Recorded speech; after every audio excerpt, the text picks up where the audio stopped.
governo de Israel e o grupo terrorista Hamas, como foi dito aqui, estamos debatendo nesse momento, chegaram a um acordo de cessar fogo na zona de conflito. O foco dessa negociação é a troca de reféns por prisioneiros palestinos nas prisões de Israel. Nosso correspondente internacional, Luca Bassani, chega ao vivo no Linha de Frente. Boa tarde, Luca. Dá para dizer que Israel teve que ceder mais do que o Hamas nesse acordo? O Hamas tem que estar com mais poder de negociação, principalmente quando a gente sabe que o premier Benjamin Netanyahu está sob forte pressão. Houve uma falha grotesca, clamorosa da segurança de Israel no dia 7 de outubro e as famílias estiveram pressionando Netanyahu para que fizesse esse acordo. O Hamas negociou um acordo melhor ou, afinal de contas, para Israel nada é mais importante do que trazer de volta os reféns? Boa noite.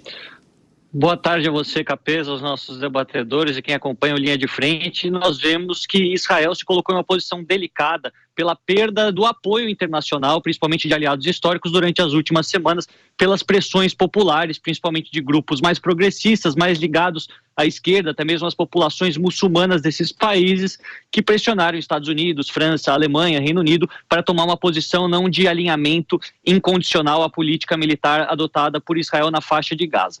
Vamos passar um pequeno panorama de como esse acordo de troca de reféns por prisioneiros e a trégua foi estabelecido. Segundo o que foi anunciado, serão cerca de 50 pessoas, 50 reféns israelenses libertos pelo Hamas a partir das 10 horas da manhã. Amanhã não se sabe se todos eles serão libertos ao mesmo tempo, se serão 10 no primeiro dia, depois 20 no segundo. Isso a gente vai saber uma hora que aconteça, mas são 50 pessoas civis, majoritariamente mulheres e crianças. Lembrando que, segundo o cálculo que foi feito pelas autoridades israelenses, das 240 pessoas, a grande maioria são civis, mais de 20 crianças, perto aí de 30 idosos, muitas mulheres. Então há prioridade para esses grupos serem libertos antes. Em troca, Israel pararia com as hostilidades, daria uma trégua ao Hamas por 4 dias, e a cada 10 reféns a mais libertos pelo grupo terrorista, nós teremos 1 dia a mais de trégua. Então, caso no final desses 4 dias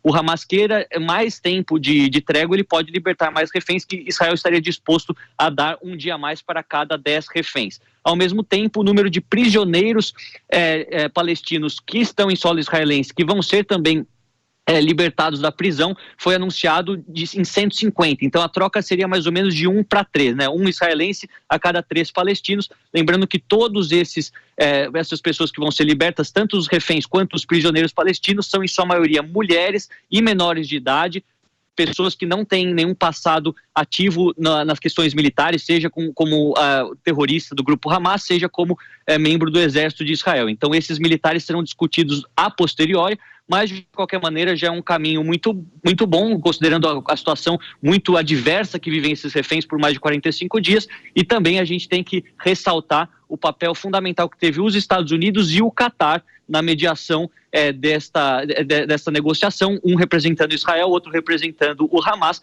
e que foi uma negociação difícil que durou cerca de 1 semana, mas tudo indica que teve bons frutos. Afinal, nós sempre esperávamos que os reféns fossem libertos o quanto antes.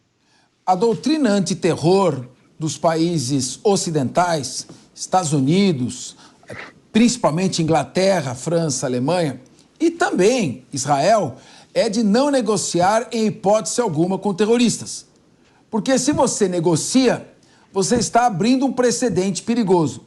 Israel já efetuou anteriormente trocas de prisioneiros por soldados sequestrados e até por cadáveres, porque os corpos são importantes para o culto judaico de sepultamento.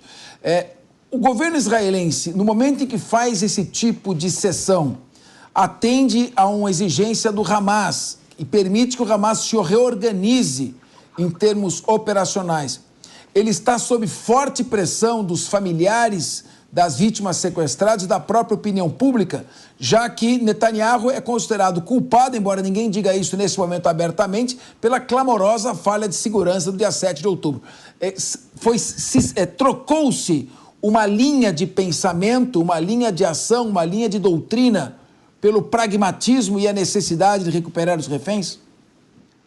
Olha, Capeza, aquilo que muitos analistas falam aqui é que é uma questão muito diferente esta guerra que nós vivemos agora, até pelo número de reféns. Em outras ocasiões, Israel já teve, como você bem disse, soldados levados, sequestrados por outros grupos terroristas, teve também algumas pessoas civis, mas nunca mais de 200 pessoas de uma única vez, incluindo sobreviventes do Holocausto, nenês, mulheres, também pessoas doentes. Então, é uma situação muito adversa e ela é muito única no que diz respeito à quantidade e a quem são essas pessoas. Portanto, essa doutrina que você bem descreveu e que é adotada por grande parte dos países ocidentais de não negociar com terroristas, ela foi deixada de lado, a exemplo desta negociação que foi concluída. A gente vê também que a pressão interna israelense foi fundamental para que Netanyahu cedesse. Afinal, o gabinete de guerra que se reuniu ontem e aprovou essa decisão de negociar com o Hamas, ele estava sendo fortemente pressionado pelas famílias dos sequestrados, que disseram que a estratégia militar de Netanyahu e os seus ministros não incluía resgatar os reféns com vida. Tinha como objetivo apenas destruir a faixa de Gaza e eliminar os terroristas do Hamas.